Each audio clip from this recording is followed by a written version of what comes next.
mana ada investor-investor yang mau berinvestasi di negara-negara yang dikuasai oleh khilafah. Tidak ada yang mau. Pasti semua investor yang ada di Indonesia sekarang ini, investor-investor asing akan hengkang dari Indonesia ini.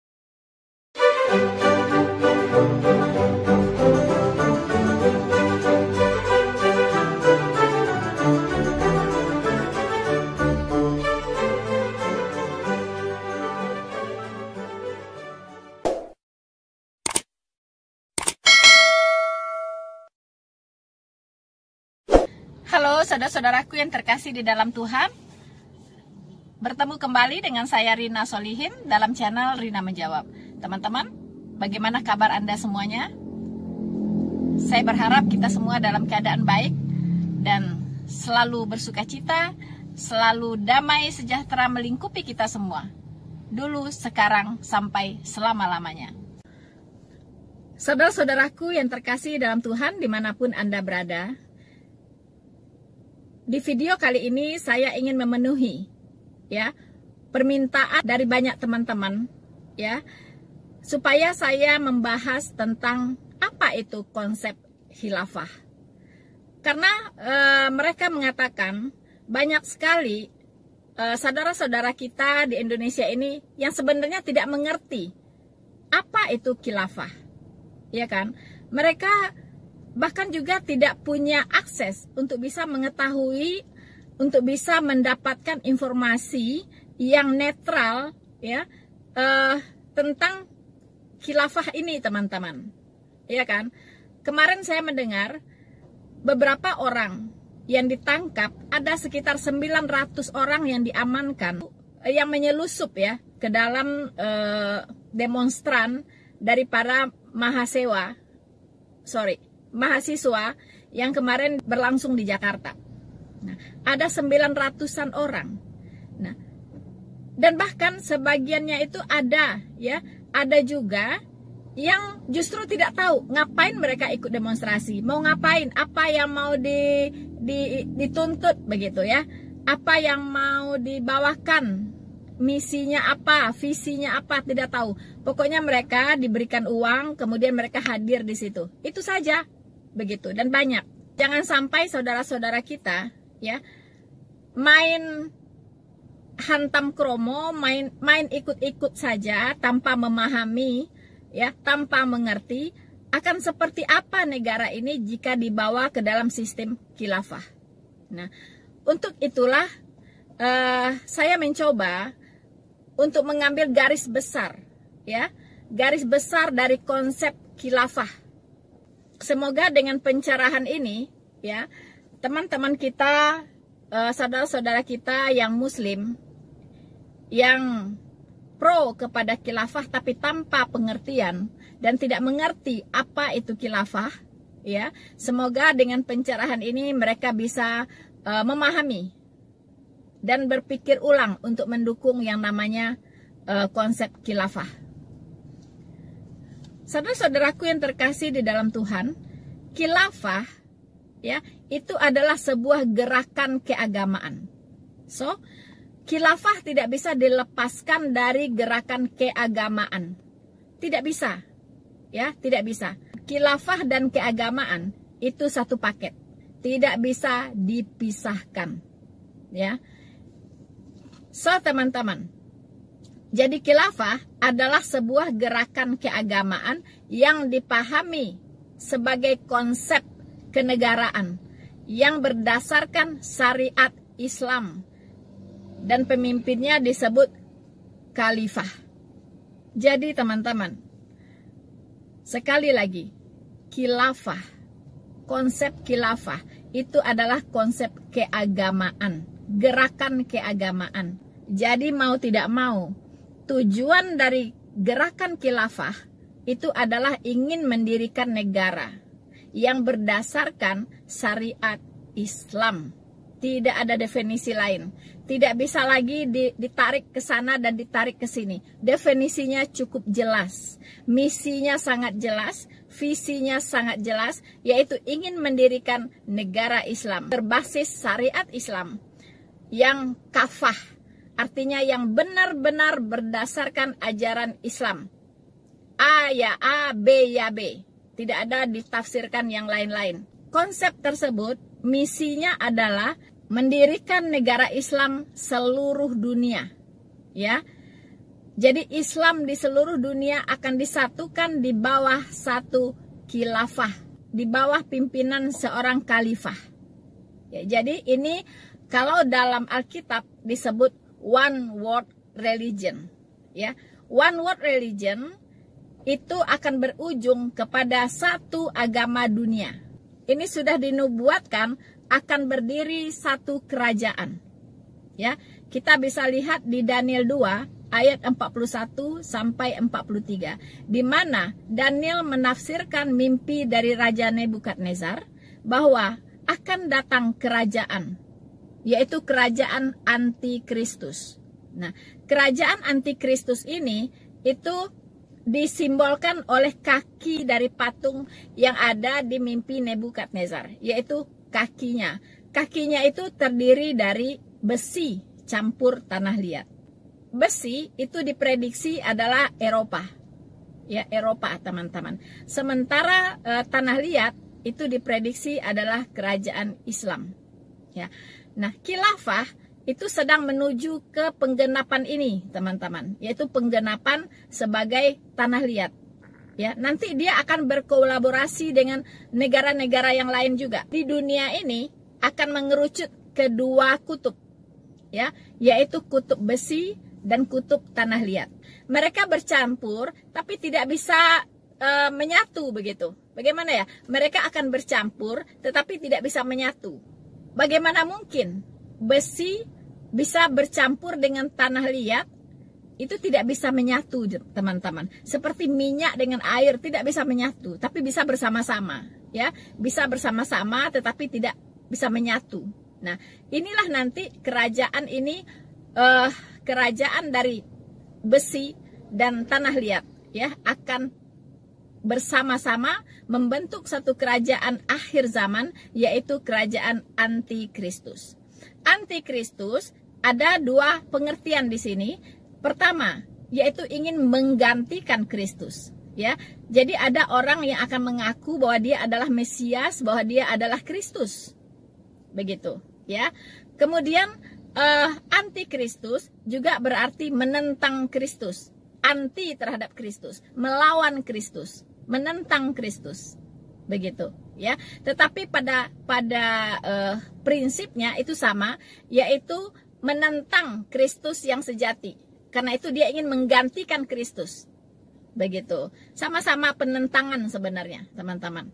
Ya, satu menentang dengan cara kekerasan, ya kan? Satu menentang dengan cara menggantikan. Satu menentang dengan cara menolak, ya. Satu menentang dengan cara menolak, dan satu menentang dengan cara menggantikan Kristus. Nah, mereka akan bersama-sama membentuk satu kerajaan akhir zaman, yaitu kerajaan antikristus. Nah, teman-teman, kalau dilihat nubuatan kitab suci, ya, rasanya khilafah ini memang akan berkembang, teman-teman, akan berkembang, ya, akan berkembang menjadi satu agama dunia, yaitu Islam di bawah satu pimpinan khalifah. Nah, karena ini nubuatan kitab suci tentang one world religion, ya, itu pasti akan tergenapi. Begitu, pasti akan digenapi, tidak akan ada yang meleset.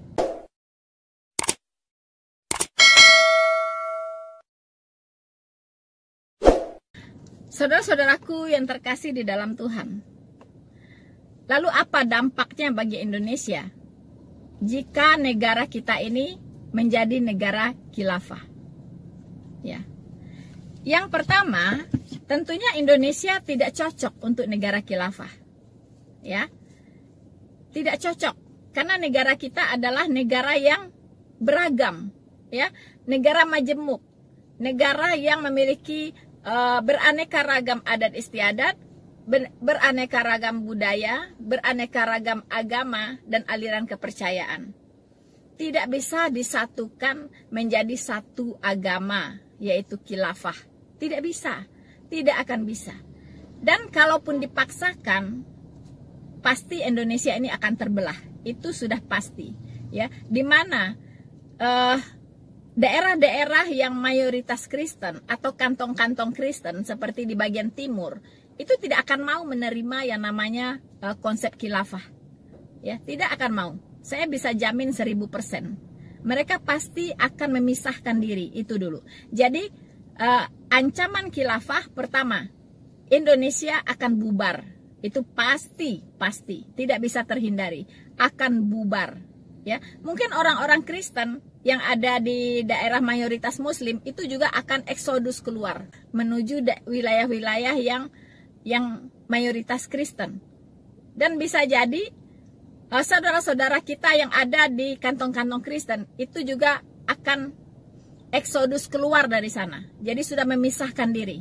Nanti akan terbentuk ada negara khilafah, ya, ada negara khilafah. Siapa yang sepaham dengan khilafah silahkan Anda mendirikan negara sendiri, ya kan?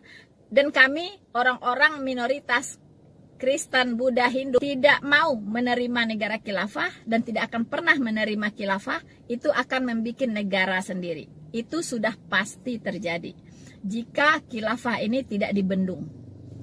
So, teman-teman, jadi kelangsungan NKRI, Negara Kesatuan Republik Indonesia, terancam oleh khilafah ini, ya.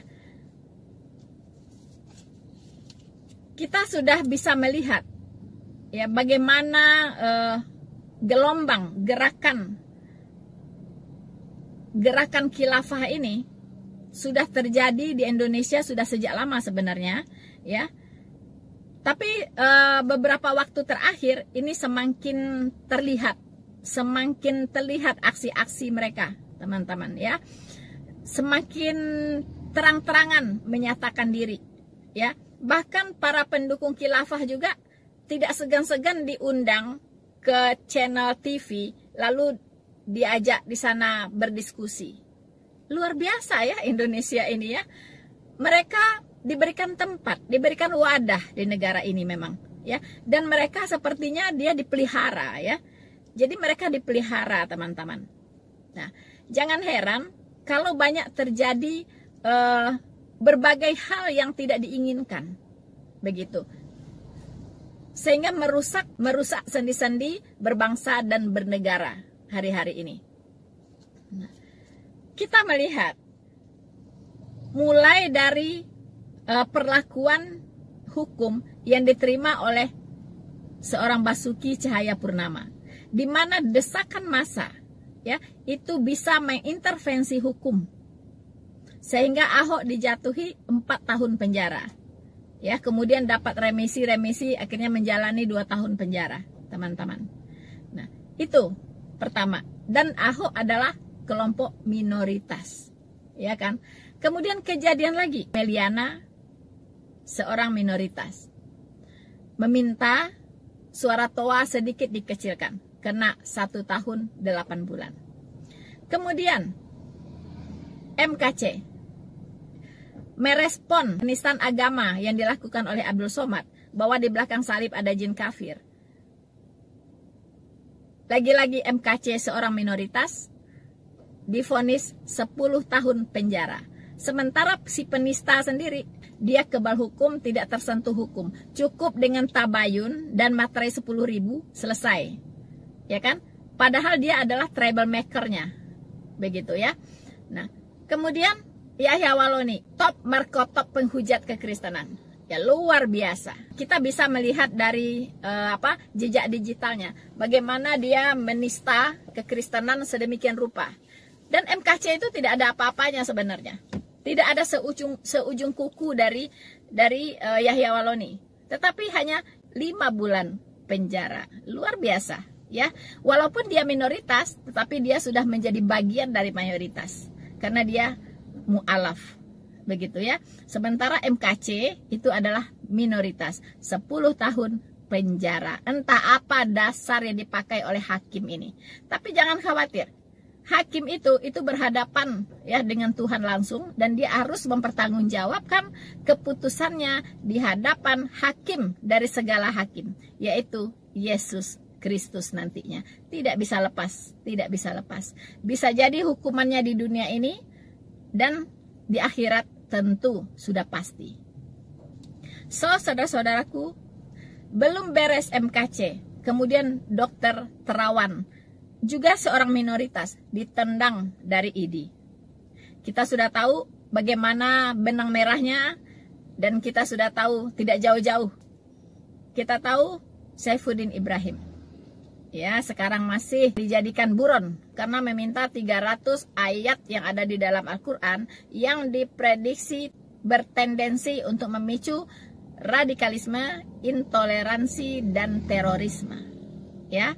Dan sekarang orang mulai mengangguk-nganggukkan kepala. Jangan-jangan benar juga ya apa kata Pak Saifuddin. Ya, banyak yang berkata begitu. Karena orang melihat faktanya. Ternyata memang terjadi. Orang-orang dari kelompok Islam garis keras itu memang melakukan kekerasan begitu. Ya. Jadi Islam garis keras senangnya melakukan kekerasan. Ya, itulah yang terjadi baru-baru ini kemarin dengan abang kita Ade Armando, ya. Jadi Ade Armando itu dianiaya, ya, di tengah-tengah demonstran dari mahasiswa, ya. Itu sebenarnya bukan karena masalah presiden harus 3 periode, bukan itu. Justru Ade Armando juga tidak setuju dengan presiden 3 periode ini. Tetapi adalah yang mengincar dia itu adalah Islam garis keras, di mana dia dikatakan sebagai penista agama Islam, begitu, ya. Jadi Islam menista Islam artinya, ya kan? Islam menista Islam. Nah, itu pun tidak lepas dari sasaran dari Islam garis keras ini. Jadi khilafah ini saya katakan sekali lagi, dia tidak melihat Anda itu siapa, apakah Anda itu Islam atau bukan Islam. Ya, kalau tidak sealiran dengan dia, kalau tidak sependapat dengan dia, itu Anda adalah musuhnya dan Anda harus siap untuk dihabisi. Begitu, ya. Dan kita lihat luar biasa komentar-komentar, saya lihat ya di semua video-video yang ditayangkan. Wow, ada yang mengatakan, waduh katanya, tanggung amat. Kenapa nggak mati sekalian begitu? Luar biasa ya, sadis begitu ya. Saya berpikir, saya dulu waktu Islam, teman-teman, waktu masih Islam, saya diajarkan bahwa di bulan Ramadan itu iblis itu diikat, ya, iblis diikat, ya, iblis diikat. Jadi orang-orang berusaha untuk apa? Bulan Ramadan ini digunakan sebagai bulan untuk menghapuskan dosa. Jadi nggak boleh berbuat dosa, iblis diikat, makanya nggak berbuat dosa. Tetapi dengan adanya penganiayaan terhadap Abang Armando yang kemarin, saya pikir lupa ya untuk mengikat iblis kali, begitu kan, sampai dia bergentayangan dan melakukan penganiayaan ya terhadap Ade Armando. Lupa mungkin ya untuk mengikat iblis itu. So teman-teman, menurut akal sehat kita diajarkan di dalam Alkitab, kita punya konsep pengendalian diri, ya. Jadi kita tidak berbuat dosa, kita tidak mau berbuat dosa, itu bukan karena iblis diikat. Nah, itulah peran dari Roh Kudus, membantu kita supaya kita mampu mengendalikan diri. Artinya kalau saya tidak mau berbuat dosa, walaupun ada cowok ganteng, ya, bodinya, wow, ya kan, lewat di depan saya nggak tergiur tuh. Atau ada makanan yang super lezat, ya, ditaruh di depan mata saya, ya, saya juga nggak tergiur. Atau ada uang setebek ditaruh di depan saya juga nggak tergiur. Nah, itu artinya orang ini punya pengendalian diri, bukan karena setannya diikat, begitu. Jadi kalau nggak diikat, Anda berbuat dosa terus dong. Ya, berarti itu apa usaha Anda untuk tidak berbuat dosa? Berarti nggak ada. Itu mah usaha iblis, ya kan? Anda bisa suci di bulan Ramadan ini karena iblis diikat. Itu kan artinya. Ya, tapi sebenarnya tidak demikian. Buktinya banyak orang tuh di dalam bulan puasa bisa berbuat dosa. berarti iblisnya memang nggak diikat gitu ya. Cuman Anda tidak bisa mengendalikan diri. Itu saja.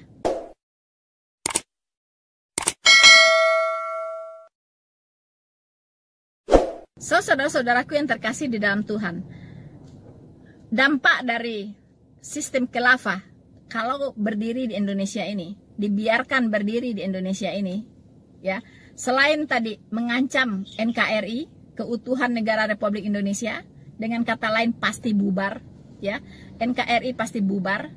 Kemudian yang kedua, ekonomi akan lumpuh. Ya jelas dong, ekonomi pasti lumpuh, ya. Para investor akan hengkang.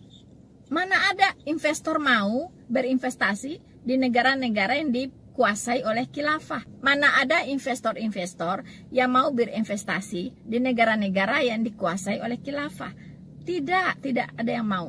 Pasti semua investor yang ada di Indonesia sekarang ini, investor-investor asing akan hengkang dari Indonesia ini.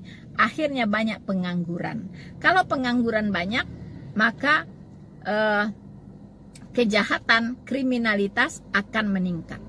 Kejahatan akan meningkat, kekerasan akan meningkat.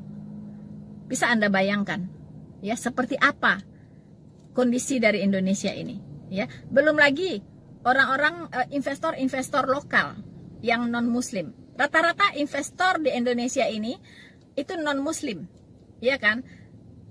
Dan bahkan dari hasil survei, penggerak ekonomi, penggerak roda ekonomi di Indonesia ini, yaitu pembayar pajak terbesar, itu adalah pengusaha-pengusaha non-muslim.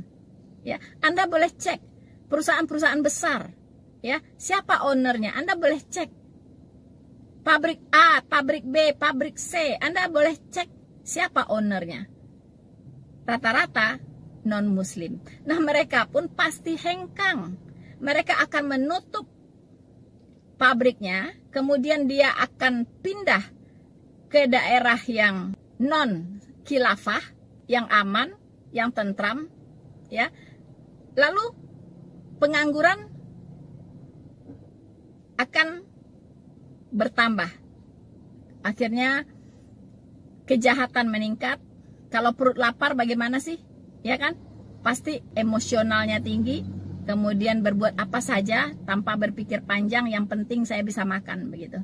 Akhirnya terciptalah sebuah negara kanibal, bisa orang makan orang, teman-teman. Nah, inilah yang menyebabkan mengapa banyak negara khilafah di dunia ini hancur, ya. Di Timur Tengah sana misalnya gitu, ya, Syria, ya kan.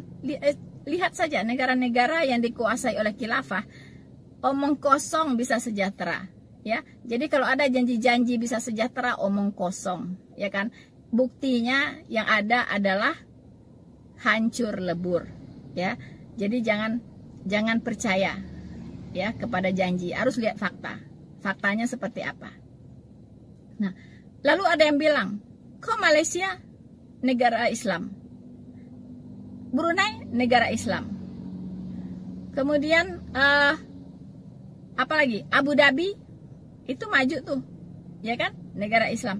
Jangan salah, mereka bukan Islam kafah, ya kan, bukan Islam kafah. Malaysia itu dibesarkan atau dibangun oleh berbagai etnis. Di sana ada etnis India, China, Eropa, ya kan, dan Melayu. Mereka berkolaborasi dalam membangun negara Malaysia. Jadi Malaysia negara Islam iya, tapi bukan Islam khilafah, ya kan? Bukan Islam khilafah. Anda sudah mendengar ada bom meledak di Malaysia? Nggak ada kan? Ya kan? Ada nggak bom bunuh diri di Malaysia? Ada nggak teroris ditangkap-tangkapin di Malaysia? Nggak ada. Orang Malaysia kalau mau jadi teroris itu ke Indonesia. Anda masih ingat Dr. Azhari? Itu orang Malaysia, tetapi dia beroperasinya di Indonesia. Nah, inilah orang Malaysia itu hebatnya begitu. Ya kan? Itulah bodohnya orang Indonesia. Jadi teroris di negara sendiri. Yang dibunuh itu saudara-saudara sendiri. Yang jadi korban saudara-saudara sendiri. Itu bodohnya. Malaysia pintar. Teroris orang Malaysia tapi beroperasinya di Indonesia. Luar biasa. Dia merekrut banyak orang Indonesia untuk menjadi teroris. Tapi kita tidak pernah mendengar Saya sendiri belum pernah mendengar di Malaysia itu ada bom bunuh diri meledak, ya kan? Di Malaysia itu ada gereja dibom. Tidak ada gitu, ya. Tidak ada. Justru di sana semua etnis hidup dengan rukun di Malaysia itu. Begitupun di Brunei, itu banyak orang asing loh bekerja di Brunei itu. Jangan salah, ya. Banyak orang-orang Eropa loh tinggal di Brunei itu. Ya, jadi itu bukan Islam khalifah, bukan Islam khilafah, bukan, ya kan? Bukan, beda lagi itu jenisnya, bukan. Ya, jangan disamakan Islam khilafah. Islam khilafah tuh di Timur Tengah tuh ya, di Syria, di Yaman, apa gitu, ya kan? Di situ, ya negaranya hancur lebur, ya kan? Anda lihat seperti Afghanistan ketika diambil alih oleh Taliban. Anda lihat, apakah rakyatnya menerima Taliban? No, ya, mayoritas rakyatnya kabur dari Afghanistan. Berapa pesawat itu yang mengevakuasi rakyat Afghanistan, ya, dan menyerbu negara-negara Eropa? Bahkan ada yang memanjat pesawat saking nggak maunya dipimpin oleh khilafah. Ya, naik pesawat bergantungan di roda pesawat, bahkan banyak yang jatuh dari pesawat itu ke bawah. Artinya mereka lebih memilih mati dalam rangka menyelamatkan diri daripada negaranya dipimpin oleh khilafah. Anda lihat dong, lihat ya bagaimana faktanya. Kemudian negara-negara khilafah yang ada di Timur Tengah, rakyatnya juga pada kabur semua, begitu. Bahkan sampai menyeberangi lautan, begitu kan? Naik kapal sampai berjibun-jibun, banyak yang mati di tengah lautan, ingin menyelamatkan diri. Artinya tidak mau dipimpin oleh khilafah. Untung saja negara-negara Eropa, negara-negara Kristen mau menerima mereka. Untung aja negara-negara Kristen ini manusiawinya tinggi, ya kan? Kemanusiaannya tinggi. Masih kasihan begitu. Sampai mereka masih diberi tumpangan. Masih diberikan dilayani, masih dilayani, diperlakukan seperti manusia di negara-negara Eropa dan Amerika. Indonesia bagaimana? Apa nggak melihat contoh? Ya kan? Anda dipimpin oleh khilafah. Anda mau lari kemana? Ke gunung, dikejar, ya kan? Anda mau lari kemana? Lihat dong, masyarakat di negara-negara yang dipimpin oleh khilafah itu nggak ada yang mau, karena mereka sudah mengalami begitu. Di Afghanistan sudah pernah mengalami dipimpin oleh Taliban, ya kan? Kemudian setelah itu mereka dipimpin oleh seorang pemimpin yang non khilafah, ya kan? Kemudian direbut lagi oleh Taliban setelah pasukan Amerika tarik ke negaranya. Nah, mereka tidak mau terima, rakyat ini tidak mau terima, sudah trauma dengan pimpinan khilafah. Anak perempuan nggak boleh sekolah, perempuan nggak boleh kerja, ya kan? Pasien perempuan nggak boleh dirawat atau diobati oleh dokter laki-laki. Berarti kalau ada perempuan sakit ya mati aja gitu, nggak ada yang ngobatin. Karena perempuan nggak bisa sekolah, artinya nggak ada dokter perempuan. Siapa yang ngobatin? Ya mati aja gitu kan. Itu sadisnya seperti itu. Nah, itu masyarakat Afghanistan sudah pernah mengalami. Jadi nggak mau lagi diulang lagi untuk dipimpin oleh khilafah. Makanya mereka kabur, ambil langkah 1000, ya kan? Ambil langkah 1000 keluar dari Afghanistan, sampai bergelantungan di pesawat. Itu Anda buka mata, buka telinga, ya kan? Seperti apa negara khilafah itu? Saya kira Indonesia bisa lebih gawat. Kenapa? Karena di Indonesia ini banyak juga aliran-aliran Islam yang ada. Aliran Islam itu juga tidak bisa menyatu begitu. Pasti saling bunuh-bunuhan juga. Seperti ini saja, Ade Armando Islam, yang menganiaya juga Islam. Jadi Islam dengan Islam aja sudah nggak akur, pasti bunuh-bunuhan juga. Nah, coba Anda bayangkan. Coba Anda bayangkan. Ya.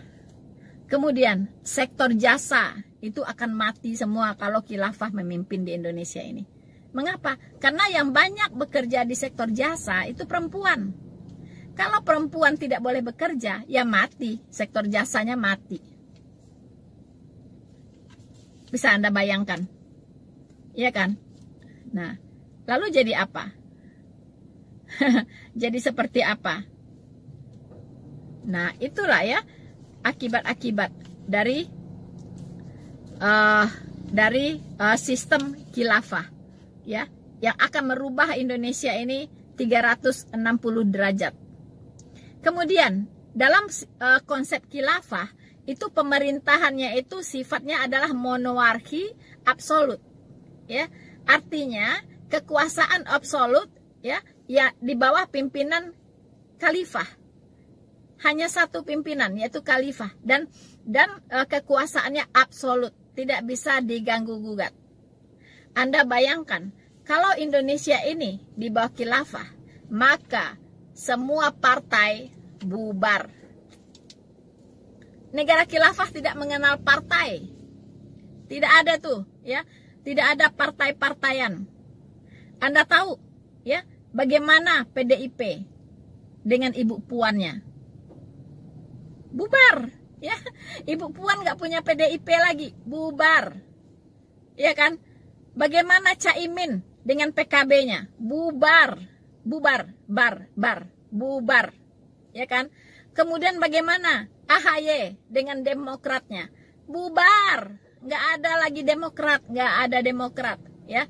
Lalu Surya Paloh dengan Nasdemnya, bubar, bubar, tidak ada partai lagi, ya, di Indonesia ini. Lalu Airlangga Hartarto, bubar dengan Golkarnya, bubar, gulung tikar, ya.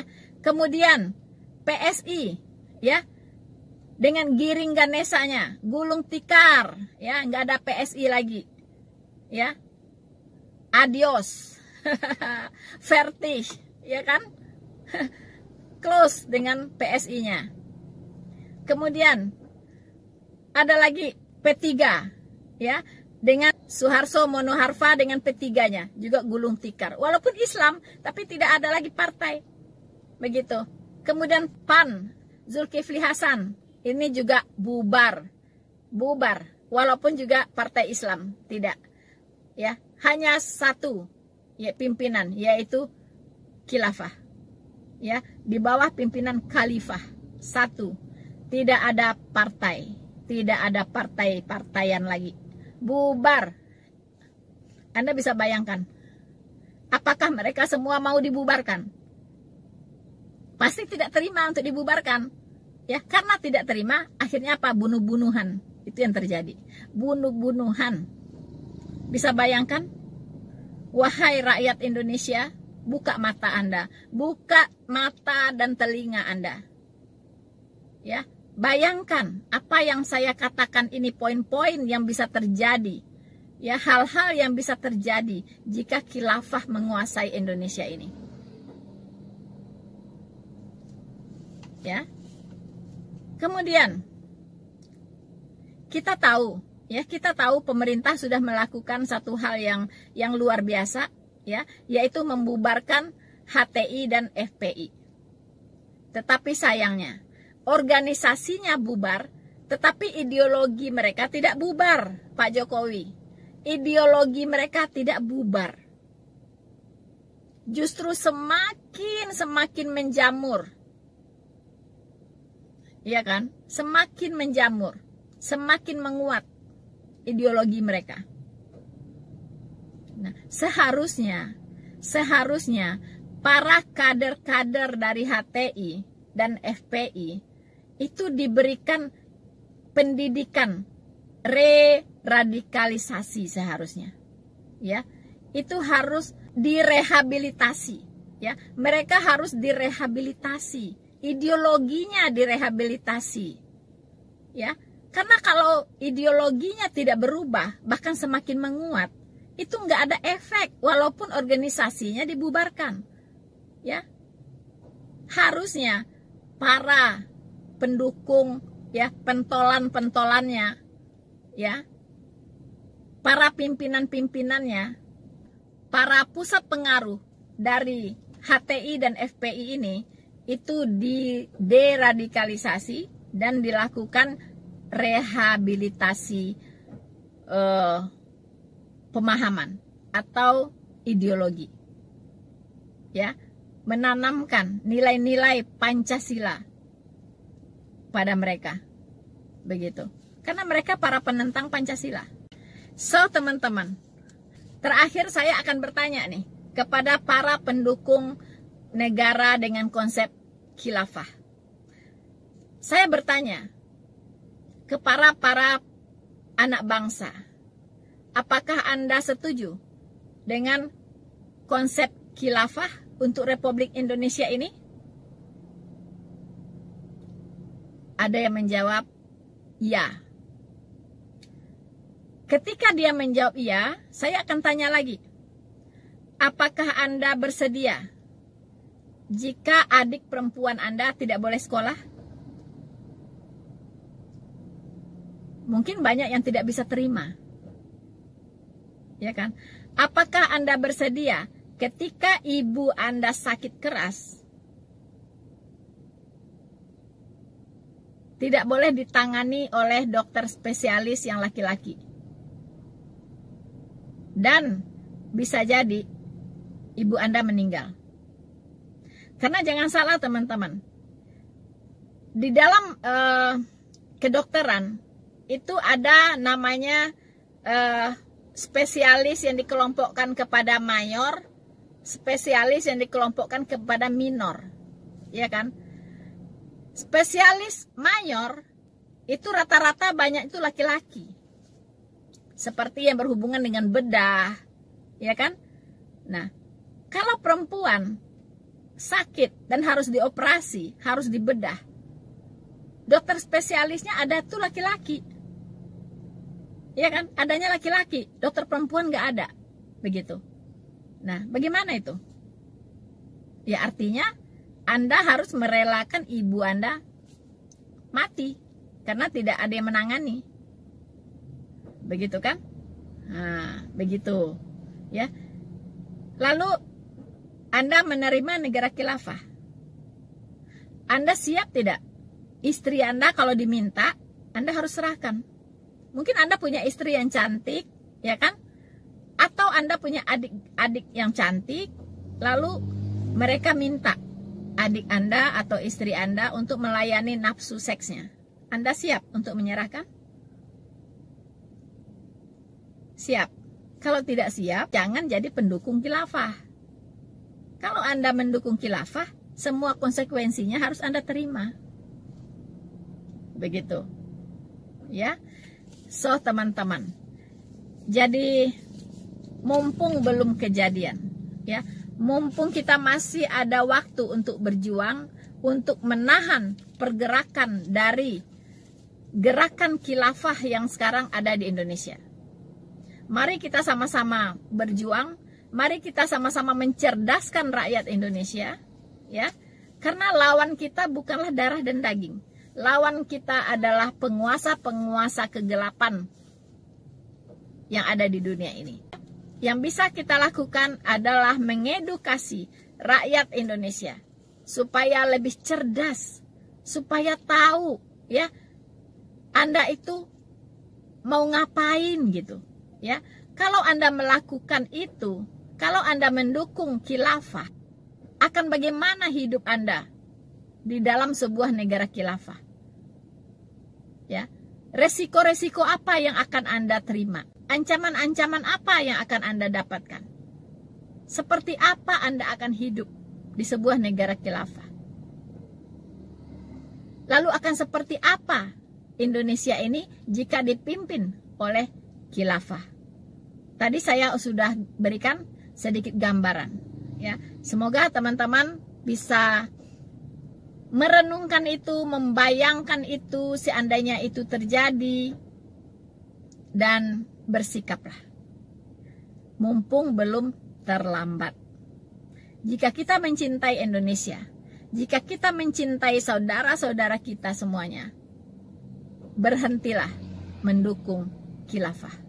Bersama saya, Noverina Solihin, semakin diserang, semakin terang benderang. Tuhan Yesus memberkati kita semua.